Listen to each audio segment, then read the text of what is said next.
প্রিয় শিক্ষার্থীরা, আশা করি সবাই তোমরা ভালো আছো, সুস্থ আছো। বাইদিন মডেল স্কুলের অনলাইন ক্লাসে সবাই তোমাদেরকে স্বাগত। আমি শর্মিলা দে, বাইদিন মডেল স্কুলের সহকারী শিক্ষিকা। আজকের অনলাইন ক্লাসের বিষয় হচ্ছে সপ্তম শ্রেণীর বিজ্ঞান বিষয়ের নবম অধ্যায় তাপ ও তাপমাত্রা। তাপ ও তাপমাত্রা সম্পর্কে আমরা জানবো। তাপ ও তাপমাত্রায় প্রথমে আমরা তাপ সম্পর্কে জানি। তাপ কি? তাপ হচ্ছে এমন একটা শক্তি যা আমাদের গরমের অনুভূতি জন্মায়, বা যে কোনো অনুভূতি আমরা গরম বা ঠান্ডা এটার অনুভূতি আমরা তাপের মাধ্যমে পাই। বেশিরভাগ গরমের অনুভূতি আমরা তাপের মাধ্যমে পাই। সুতরাং তাপকে বলা হয় এক প্রকার শক্তি। পঞ্চ ইন্দ্রিয়ের মধ্যে ত্বকের মাধ্যমেই আমরা কিন্তু এই তাপের অনুভবটা করতে পারি। আর তাপমাত্রা, তাপমাত্রা হলো কোনো বস্তুর তাপীয় অবস্থা, অর্থাৎ কোনো একটা জিনিস বা কোনো একটা বস্তু বা আমরা কতটুকু, আমাদের মধ্যে কতটুকু তাপমাত্রা আছে বা কোনো একটা বস্তু কতটুকু ঠান্ডা বা গরম সেইটার অবস্থাটা আমরা বুঝতে পারি তাপমাত্রার মাধ্যমে। তাপমাত্রার মাধ্যমে আমরা কোনো বস্তু কতটা গরম কতটা ঠান্ডা তা বুঝতে পারি। সুতরাং তাপ হলো এক প্রকার শক্তি যা আমাদের ঠান্ডা বা গরমের অনুভূতি জন্মায়। আর তাপমাত্রা হচ্ছে কোনো বস্তুর তাপীয় অবস্থা। তাপ ও তাপমাত্রার পার্থক্যকে আমরা তাহলে সহজেই লিখতে পারি। যেমন ধরো, আমি যদি তাপ ও তাপমাত্রার পার্থক্যকে লিখি, তাপ আর এখানে যদি আমি লিখি তাপমাত্রা, তাহলে তাপকে আমি বলবো, প্রথমে একটা পার্থক্য আমি তাপকে বলবো, তাপ হলো এক প্রকার শক্তি। তাপ হলো শক্তি যা আমাদেরকে গরমের অনুভূতি জন্মায়, আমাদের মধ্যে গরমের অনুভূতি জন্মায়। আর তাপমাত্রা হচ্ছে কোনো বস্তুর তাপীয় অবস্থা। তাপমাত্রা হলো কোনো বস্তুর তাপীয় অবস্থা।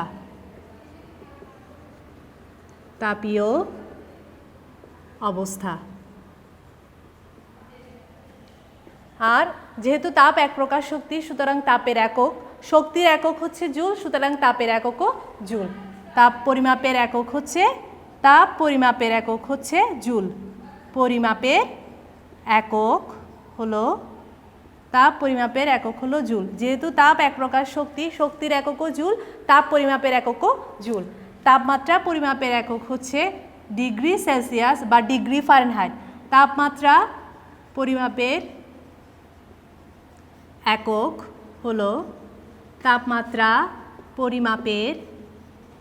একক হলো ডিগ্রি সেলসিয়াস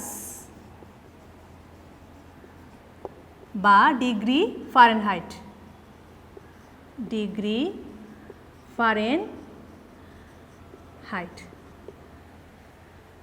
এই দুইটি পার্থক্য দিয়ে আমরা সহজেই তাপ ও তাপমাত্রার পার্থক্য বুঝতে পারি।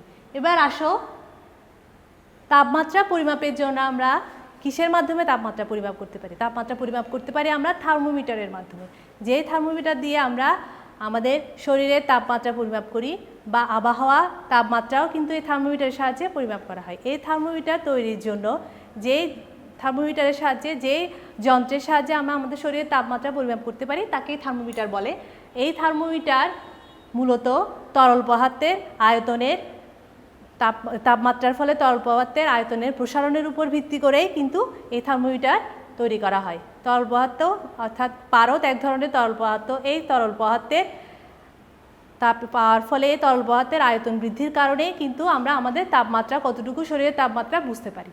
থার্মোমিটারের মধ্যে পারদ থার্মোমিটারে একটি সরু কাচের পাত্রের মধ্যে, সরু কাচের নলের মধ্যে একটি পারদ থার্মোমিটার দেওয়া থাকে, অর্থাৎ পারদ পূর্ণ করা থাকে, এবং একটি ভাল্বের সাহায্যে এই পারদে তাপমাত্রা পৌঁছায়। আমাদের শরীরে যখন তাপমাত্রার সংস্পর্শে এই থার্মোমিটারটি আসে, তখন আমরা সহজেই এই পারদ থার্মোমিটারে বাষ্পে তাপ গ্রহণ করে পারদের তাপমাত্রা বাড়ার পরে আমরা কিন্তু আমাদের থার্মোমিটারের মাধ্যমে আমাদের শরীরের তাপমাত্রাটা বুঝতে পারি।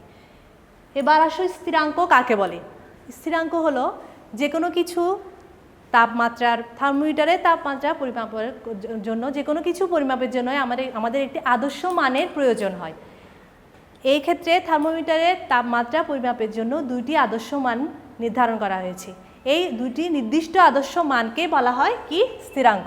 এই দুটি নির্দিষ্ট মানকে বলা হয় স্থিরাঙ্ক। যেমন ধরো আমি স্থিরাঙ্ক কাকে বলে যদি বলি তাহলে হচ্ছে যে দুইটি নির্দিষ্ট মানের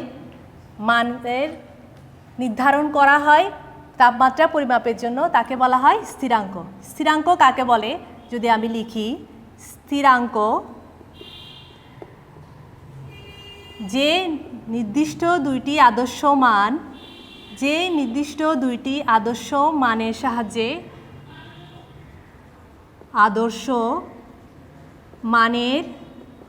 সাহায্যে তাপমাত্রা পরিমাপ করা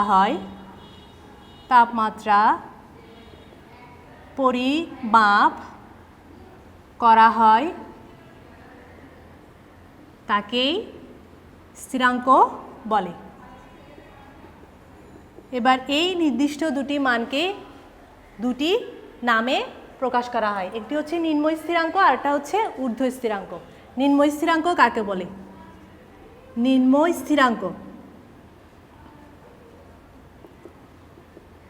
স্থিরাঙ্ক হচ্ছে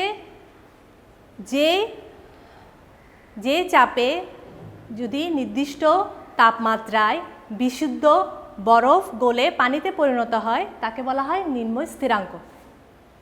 আর ঊর্ধ্ব স্থিরাঙ্ক হচ্ছে যে চাপে নির্দিষ্ট তাপমাত্রায় যখন বিশুদ্ধ পানি ফুটতে শুরু করে তাকে বলা হয় ঊর্ধ্ব স্থিরাঙ্ক। অর্থাৎ যেমন ধরো কোনো একটা তরল পদার্থ, ধরো আমি পানি নিলাম, পানি 0 ডিগ্রি সেলসিয়াস তাপমাত্রায় কি হয়? বরফ থেকে আস্তে আস্তে গলে কি হয়? পানিতে পরিণত হয়, বা পানি কি হয় 0 ডিগ্রি সেলসিয়াস তাপমাত্রায় কি হয়? বরফে পরিণত হয়। তাহলে এই 0 ডিগ্রি সেলসিয়াস তাপমাত্রাটা হচ্ছে আমার নিম্ন স্থিরাঙ্ক। আর ঊর্ধ্ব স্থিরাঙ্ক হচ্ছে যে তাপমাত্রায় আমার পানি ফুটতে শুরু করবে, অর্থাৎ 100 ডিগ্রি সেলসিয়াস তাপমাত্রায় যদি আমার পানি ফুটতে শুরু করে তাহলে আমি তাকে বলবো ঊর্ধ্ব স্থিরাঙ্ক। তাহলে নিম্ন স্থিরাঙ্ক হচ্ছে যে নির্দিষ্ট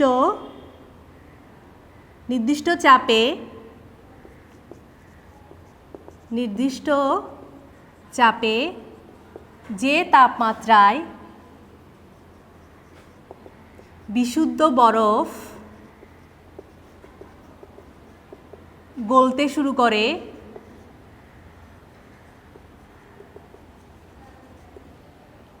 তাকে সেই তাপমাত্রাকে বলা হয়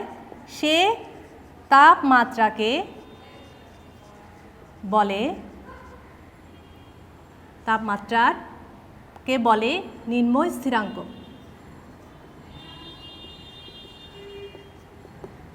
আর ঊর্ধ্ব স্থিরাঙ্ক হচ্ছে যে নির্দিষ্ট চাপে যে তাপমাত্রায় বিশুদ্ধ পানি ফুটতে শুরু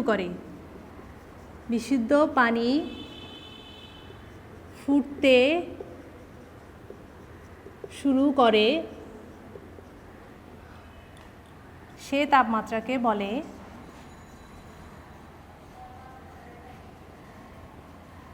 ঊর্ধ্ব স্থিরাঙ্ক।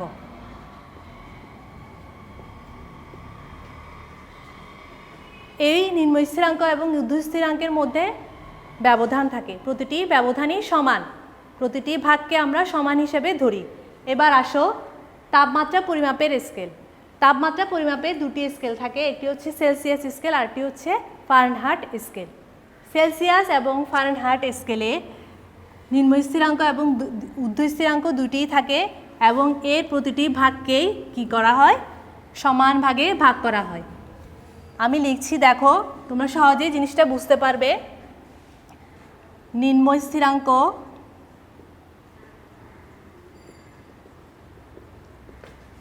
আর ঊর্ধ্ব স্থিরাঙ্ক।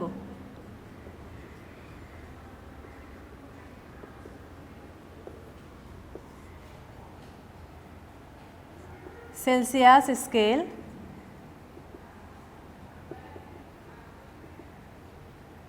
Fahrenheit scale.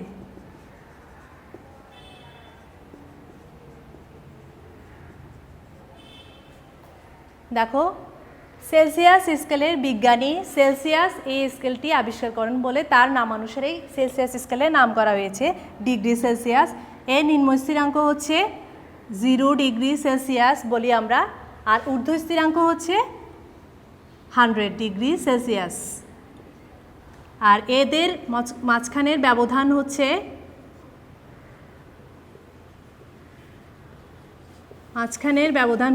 100।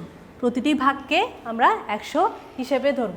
আর ফারেনহাইট স্কেল বিজ্ঞানী ফারেনহাইট এই স্কেল উদ্ভাবন করেন বলে তার নামানুসারে এই স্কেলের নাম করা হয়েছে ফারেনহাইট স্কেল। ফারেনহাইট স্কেলের নিম্ন স্থিরাঙ্ক হচ্ছে 32 ডিগ্রি ফারেনহাইট, আর ঊর্ধ্ব স্থিরাঙ্ক হচ্ছে 212 ডিগ্রি ফারেনহাইট। এর মধ্যকার ব্যবধান হচ্ছে 180। এখানে প্রতিটি ভাগকে 180 ভাগ, এখানে প্রতিটি ভাগকে 180টা ভাগ আছে। আর বিজ্ঞানী ফারেনহাইট এই স্কেল আবিষ্কার করেন বলে তার নাম অনুসারে এই স্কেলের নাম করা হয়েছে ফারেনহাইট স্কেল। এবার আসো, যদি আমরা কোনো লোকের শরীরের তাপমাত্রা যদি বলি 101 ডিগ্রি সেলসিয়াস, বা সেলসিয়াস বলে না 101 ডিগ্রি, তখন হচ্ছে এর অর্থ হচ্ছে ওই লোকের শরীরের তাপমাত্রা হচ্ছে 101 ডিগ্রি ফারেনহাইট। এবার সেলসিয়াস এবং ফারেনহাইট স্কেলের মধ্যে সম্পর্ককে আমরা একটি সূত্রের সাহায্যে সহজে প্রকাশ করে দেখাতে পারি। যেমন সূত্রটি হলো, দেখো, সেলসিয়াস এবং ফারেনহাইটের সম্পর্কের সূত্র। সেলসিয়াস ও ফারেনহাইট স্কেলের সম্পর্ক সূত্র।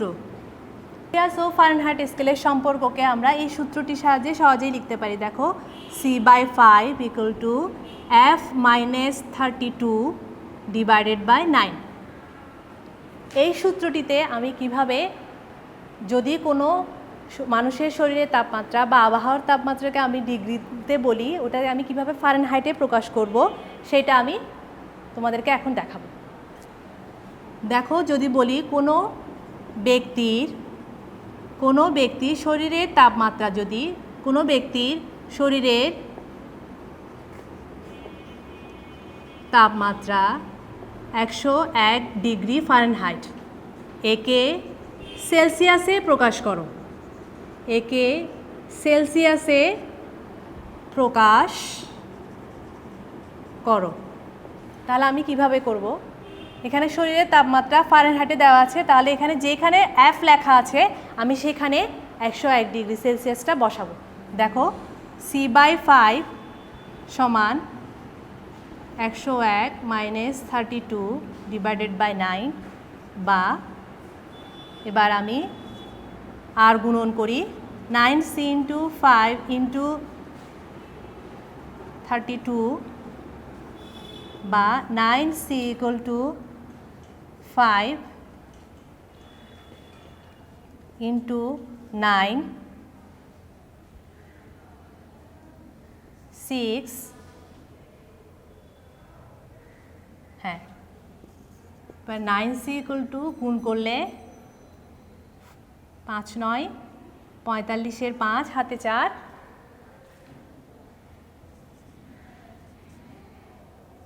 বা C = 345 / 9।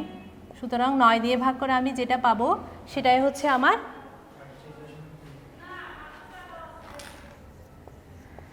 33 ডিগ্রি। আর উত্তর লেখার সময় আমি লিখব এর ডিগ্রি সেলসিয়াসে হচ্ছে, অর্থাৎ ওই ব্যক্তির শরীরের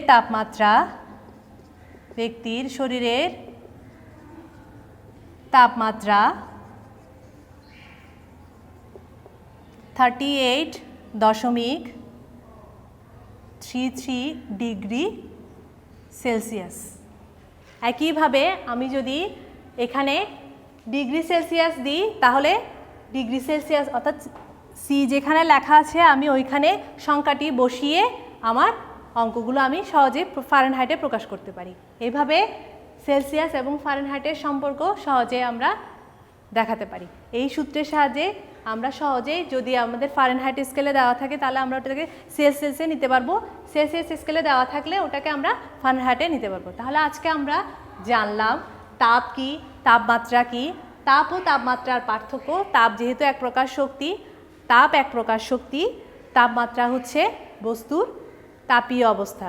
তাপ এক প্রকার শক্তি যা আমাদের গরমের অনুভূতি জন্মায়, আর তাপমাত্রা হচ্ছে কোনো বস্তুর তাপীয় অবস্থা। তাপ ও তাপমাত্রার পার্থক্যকে আমরা এই সহজে এই দুইটার মাধ্যমে প্রকাশ করা যায়। যেহেতু তাপ এক প্রকার শক্তি, সুতরাং তাপ পরিমাপের একক হচ্ছে জুল, শক্তির এককও জুল, সেজন্য তাপ পরিমাপের এককও জুল। আর তাপমাত্রা পরিমাপের একক হচ্ছে ডিগ্রি সেলসিয়াস বা ডিগ্রি ফারেনহাইট। থার্মোমিটার, আমাদের শরীরের তাপমাত্রা আমরা পরিমাপ করি থার্মোমিটারের সাহায্যে। থার্মোমিটার তো তোমরা সবাই দেখেছো। থার্মোমিটার মূলত তৈরি হয়েছে তরল পদার্থের আয়তন প্রসারণের উপর ভিত্তি করে। তরল পদার্থ, থার্মোমিটারের ভিতরে থাকে পারদ। পারদ হচ্ছে এক ধরনের তরল পদার্থ যার প্রসারণের কারণেই আমাদের শরীরের তাপমাত্রা আমরা নির্ণয় করতে পারি। এরপর আসি স্থিরাঙ্ক। স্থিরাঙ্ক হচ্ছে যে কোনো কিছু পরিমাপের জন্য যেহেতু আমাদের একটি আদর্শ মানের প্রয়োজন হয়, স্থিরাঙ্ক হচ্ছে সেই আদর্শ দুটি মান যার মাধ্যমে আমরা তাপমাত্রাকে সহজে পরিমাপ করতে পারি। আর এই স্থিরাঙ্ককে, এই দুটি মানকে নিম্ন স্থিরাঙ্ক এবং ঊর্ধ্ব স্থিরাঙ্ক দুটি হিসেবে প্রকাশ করা হয়। নিম্ন স্থিরাঙ্ক হচ্ছে যে তাপমাত্রায়, নির্দিষ্ট চাপে যে তাপমাত্রায় আমরা বিশুদ্ধ বরফকে গলতে শুরু করে সেই তাপমাত্রাকে বলা হয় নিম্ন স্থিরাঙ্ক। অর্থাৎ 0 ডিগ্রি সেলসিয়াস তাপমাত্রায় আমাদের যদি বরফকে আমরা গলতে শুরু করে। আর ঊর্ধ্ব স্থিরাঙ্ক হচ্ছে যে তাপমাত্রায় বিশুদ্ধ পানি ফুটতে শুরু করে।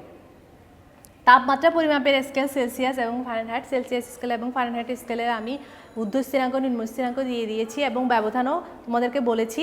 আশা করি তোমরা সকলেই বুঝতে পেরেছো। এবার আমি তোমাদেরকে যেগুলো পড়িয়েছি এগুলো থেকে হোমওয়ার্ক হিসেবে, বাড়ির কাজ হিসেবে একটি বাড়ির কাজ দিচ্ছি। দেখো, সেলসিয়াস এবং ফারেনহাইট স্কেলের সূত্র প্রয়োগ করে সহজেই তুমি এই অঙ্কটি সমাধান করতে পারো। কোনো ব্যক্তির শরীরের তাপমাত্রা 30 ডিগ্রি সেলসিয়াস হলে একে ফারেনহাইটে প্রকাশ করো। বাড়ির কাজটা তোমরা সবাই তুলে নাও। আশা করি সবাই তোমরা ভালো থাকবে, সুস্থ থাকবে, নিরাপদে থাকবে। পরে অন্য কোনো দিন অন্য কোনো বিষয়ে ক্লাস নিয়ে তোমাদের সামনে উপস্থিত হব। এই বলে আমি আমার ক্লাসটা এখানেই শেষ করছি।